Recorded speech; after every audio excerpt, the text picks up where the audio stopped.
Israel's war with Hamas rages on. The U.S. is sending more military resources to the region. Top military officials say the USS Dwight Eisenhower fleet is being moved to increase protection for U.S. forces. The Secretary of Defense also ordered more U.S. troops to prepare for deployment.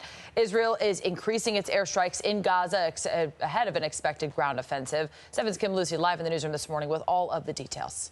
Sam, an Israeli spokesperson, says overnight strikes in Gaza killed dozens of terrorists, including the deputy chief of Hamas's rocket force. Meanwhile, civilians trapped in Gaza are anxiously waiting for more aid to come through. Smoke rises over the West Bank while the war between Israel and Hamas rages on in Gaza. Israeli forces say they launched an airstrike on a mosque in the West Bank to thwart what they're calling an imminent terror attack. They say they had new intelligence suggesting there was an underground command center underneath that mosque. The Israel Defense Forces say they're increasing airstrikes in Gaza ahead of an expected ground invasion. Saturday evening, the U.S. Secretary of Defense announced he's sending additional military resources to the area. A second aircraft carrier will move into place to, quote, increase protection for U.S. forces in the region. More troops are also ordered to prepare for deployment if necessary. Israel says the number of people being held hostage in Gaza stands at 212. That includes Shelly Shemtov's son. We are not sleeping. We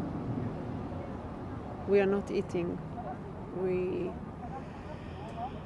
All of the things that we are doing now is to shout all over the world our pain. Israel had insisted no supplies would enter Gaza until the hostages captured by Hamas during their October 7th terror attacks are freed. Saturday, 20 trucks carrying humanitarian aid passed through the RAFAH border crossing with Egypt. For 2 weeks, Gaza civilians have been cut off from basic necessities like electricity, fuel, and water. That includes hundreds of Americans trapped in Gaza, including a Massachusetts family. I have to go to 6, 7, 8 different markets at times under shelling and during airstrikes to try to secure milk. While the trucks carrying critical aid and medical supplies are welcome, advocates say much more is needed. The shortages are going to kill many, many people. It's absolutely life or death at this point.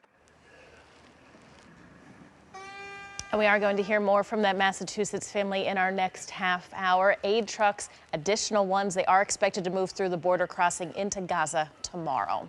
Live in the newsroom this morning, Kim Lucy, 7 News Today, New England.